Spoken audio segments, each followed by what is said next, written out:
Agora aí a gente vai convidar os nossos palestrantes da manhã para perguntas. A gente infelizmente só vai ter uma pergunta para cada apresentador, mas para quem tiver perguntas complementares, nós vamos deixar os e-mails tanto da BVE quanto da Fundabom e as perguntas serão encaminhadas para os palestrantes, tá bem? Good. So my question goes for you, Amit. First, thanks for the presentation. It was really insightful. Thanks, Dr. Dong. Thanks, Colonel Schroeder, for the presentations. So, Amit, the question is, last week there was a release of a new report from an FPA about the use of blankets. So perhaps you could share with us what were those findings and what would be your recommendation for the use of blankets going forward while you investigate even further the use of those resources. Yeah, absolutely. Great question. I appreciate the question. Yes, just in the past week, there was a joint safety bulletin released from the National Fire Protection Association and the Underwriters Laboratory Fire Safety Research Institute. Those two groups obviously work very closely together. Oftentimes their missions are very parallel, and many times they are studying the same things at the same time, maybe in two different locations. And certainly with everybody working on EVs right now, both groups are looking at all elements of EV response. That particular bulletin is the result of some of the research that has gone on, and as well as collecting some data from the field about different things that have occurred when fire blankets were used. So again, as I said in the presentation, I am by no means saying that fire blankets don't have a place. I'm by no means saying that they're not useful in the fire service, but instead, it's important for us as responders to acknowledge that it's not a tool that exists without hazard. It's not as easy as just applying the fire blanket and saying, everything's good, we'll let this fire slow down and then take the blanket away. So the bulletin was very specific to the hazard that exists of flammable gases collecting underneath that non-permeable blanket for a period of time, and then at some point the blanket being moved or the vehicle being moved to really what at that point allows a rush of air to come back in, potentially create another ignition source and ignite those flammable gases that are trapped. Very similar to if you put helium or something else in a balloon, right? You have flammable gases trapped in an area, and it makes it much easier to have a problem if you have an ignition source. So the bulletin is not, the joint bulletin that was released was not to say that fire blankets are not to be used. It was not to say that fire blankets are not an effective tool, but instead it was caution responders across the globe that as a reminder that an additional hazard does exist once you apply that blanket, that you are potentially collecting flammable gases underneath that blanket that could result, they do have a fire or explosion hazard. I hope I answered everything you asked. It was very clear. Thank you very much. Thank you, Mitch. My pleasure. Please. Bom dia a todos. João Carlos Schucker, da Ambipar. Eu tenho curiosidade de saber, com o representante da BID, como eles estão fazendo com as baterias dos veiculares fora de uso, o descarte dessas baterias, e se puder emendar também o que está sendo, se tem alguma preocupação com a água resultante do combate a incêndio dessas baterias. Dong?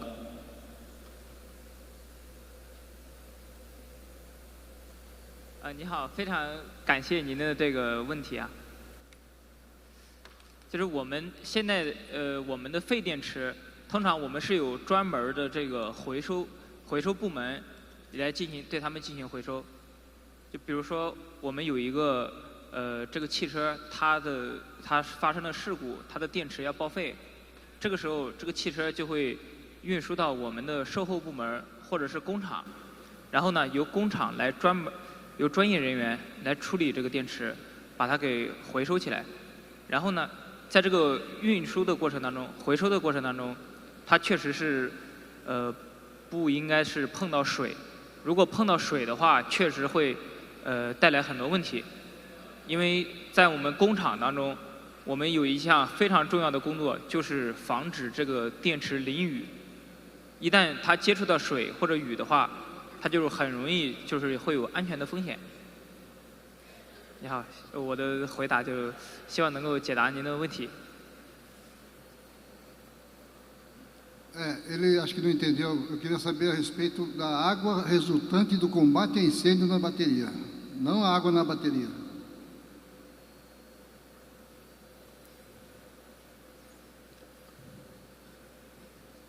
A água que sobra para os tradutores aí. A água que sobra do combate a incêndio na bateria, o que é feito com a água.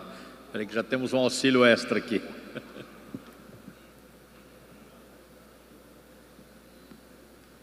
A preocupação com o meio ambiente, né?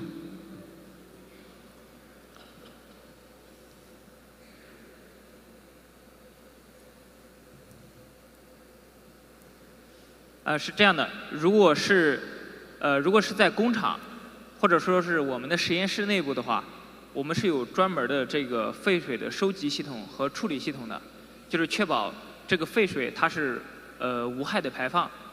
但是如果说是在市面上进行灭火的话，那这个只能说按照正常的消防灭火的方法排到市政管网里面去。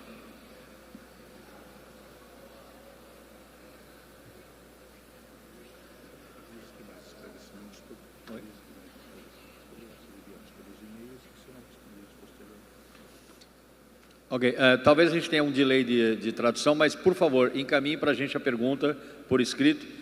Pode ser no contato@fundabom.org.br, eu vou repetir, contato@fundabom.org.br, ou então na abve@abve.org.br. Qualquer um dos dois, Fundabom ou no ABVE, a gente vai encaminhar para os palestrantes as perguntas por escrito, ok? Temos mais, por favor? Boa tarde, minha pergunta vai para o senhor Wang também.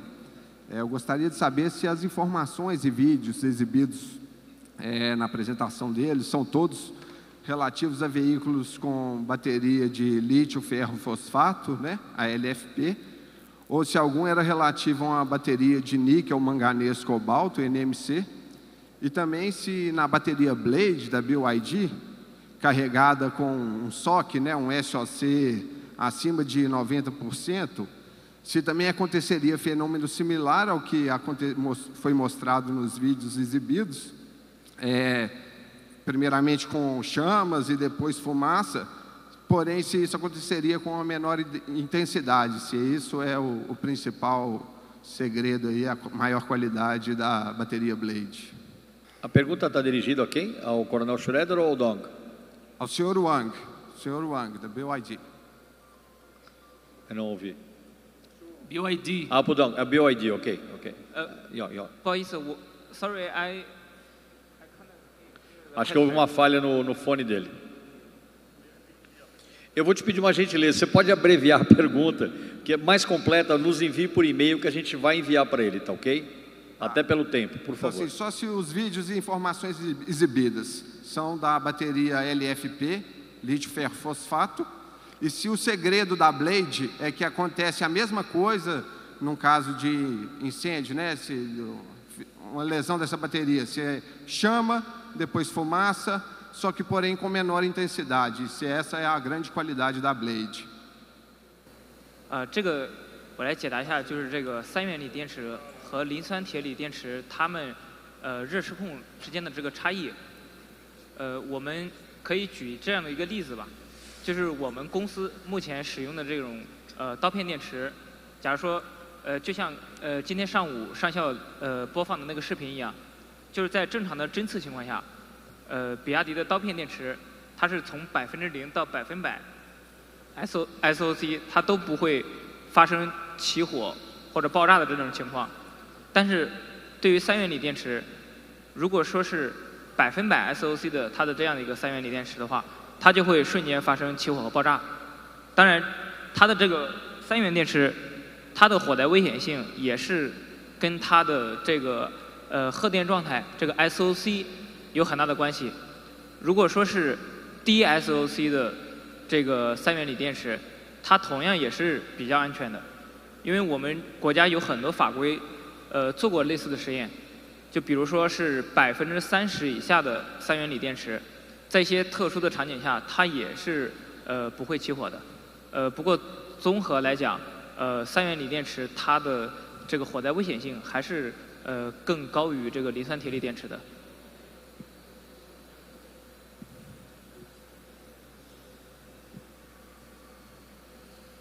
Ok, temos só mais uma pergunta por causa do horário. Você também tem pergunta? Tá ok, só mais duas então e a gente encerra, por favor. Primeiro Sargento Alexandre Guimarães, 8º GB. Quero agradecer a todos aí pela participação. Minha pergunta ela é objetiva e de cunho operacional. Qualquer um pode responder, mas creio que o Coronel Max Schroeder tenha mais afinidade. Nós temos aí diante do cenário, principalmente das baterias de íon lítio, né, uma dificuldade muito grande para conter as chamas, né, desse material combustível, né?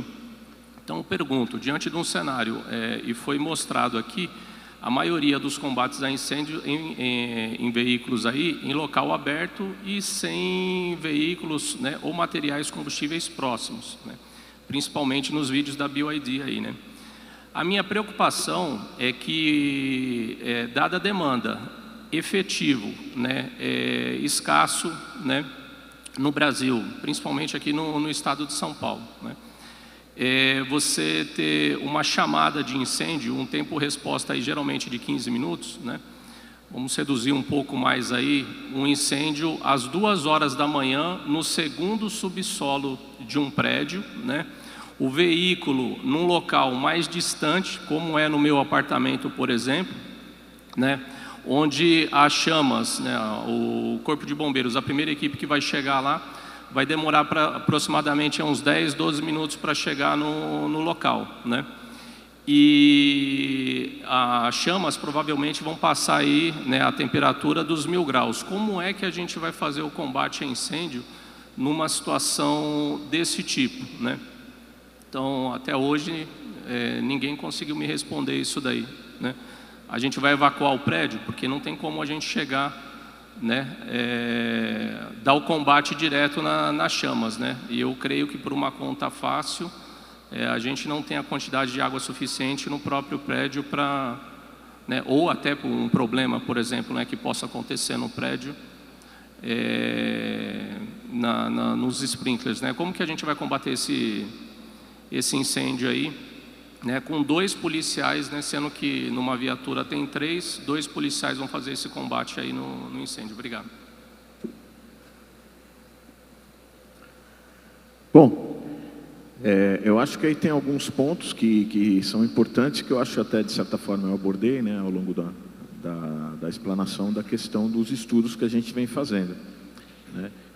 Esse questionamento todo que você fez, ele é extremamente pertinente e ele é uma base, né, do que nós temos seguido em termos de estudos para que a gente possa efetivamente atuar de forma efetiva nesse tipo de incêndio, né, e proporcionar principalmente a preservação da vida das pessoas. Nós sabemos que dependendo da gravidade do incêndio, alguns riscos eles são impossíveis de serem mitigados. Isso é um princípio básico da segurança contra incêndio. A gente consegue mitigar o risco, a gente consegue até no aspecto do atendimento estar preparado para fazer o atendimento, mas eliminar completamente o risco e ter certeza de que nunca ninguém vai se ferir num incêndio, isso é uma garantia que ninguém tem como fazer. Não tem como garantir isso daí é da própria sociedade. Então, nós partimos de algumas premissas, né? Uma delas é essa, de que nós conseguimos mitigar os riscos, mas não eliminá-los totalmente. Uma outra premissa, por exemplo, que nós usamos é de que a gente tem um evento único para atuar, né? A gente fala sempre da não simultaneidade de eventos. Então, se a gente pegar um cenário muito complexo, obviamente que nem sempre as medidas ou a forma que a gente vai fazer o atendimento serão 100% efetivos. E aí a gente vai ter que fazer os devidos ajustes e as adaptações. Nós pensamos de uma maneira geral, né, sobre os aspectos preventivos em tudo isso que você está falando.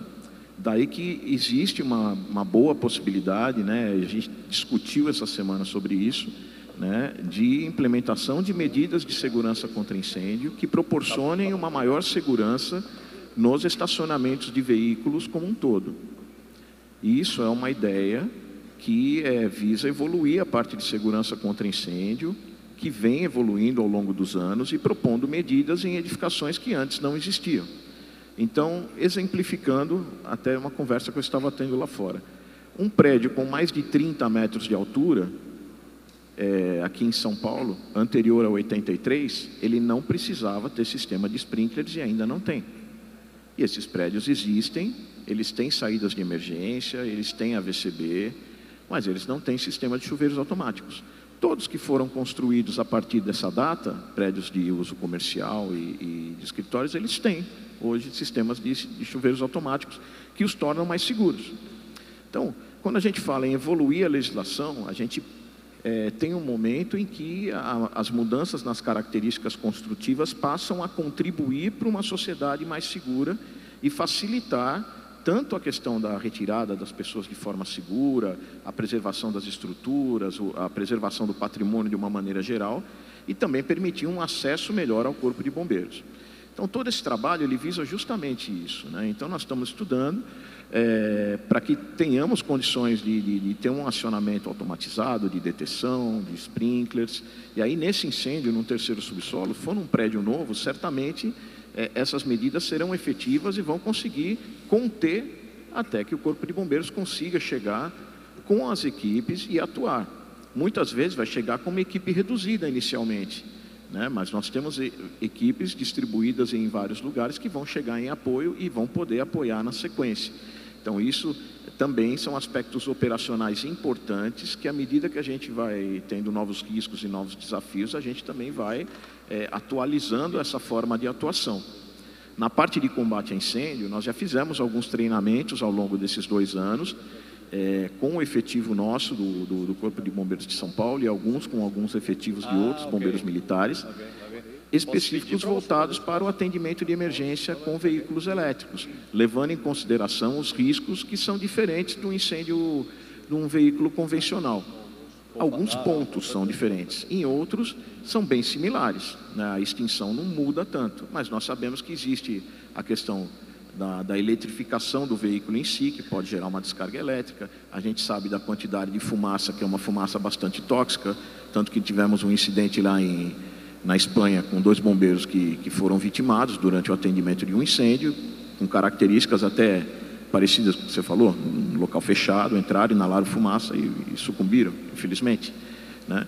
A questão dos riscos de efeitos como jet fire, tudo isso tem sido demonstrado nesses treinamentos e as equipes têm se preparado para atuar.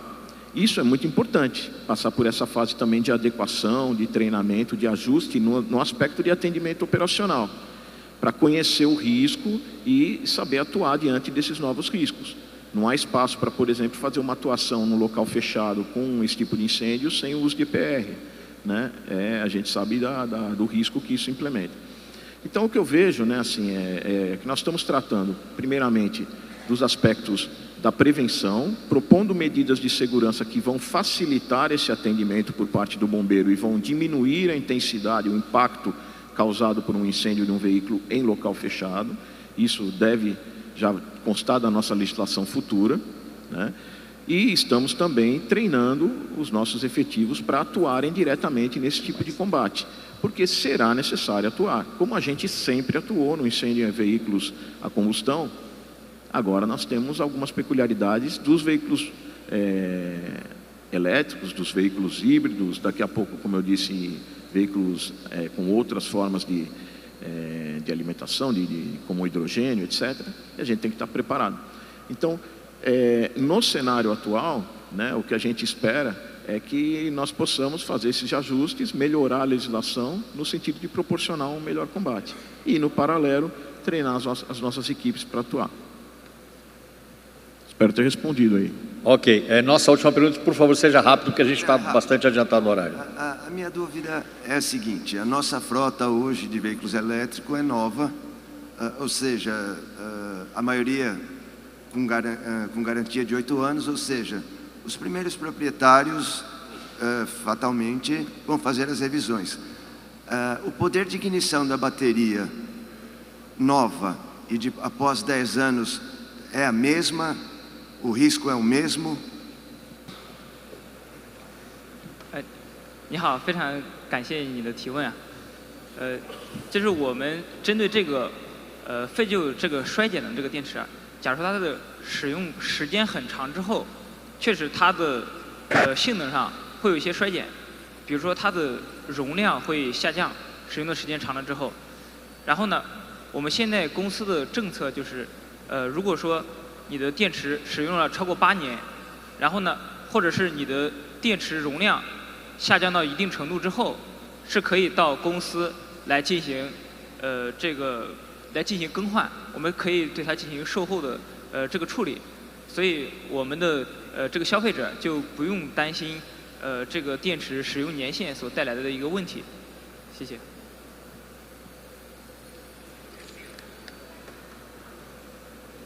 Ok, eu peço então mais uma vez para reenviar as perguntas, contato@fundabom.org.br ou bve@vbe.com.br.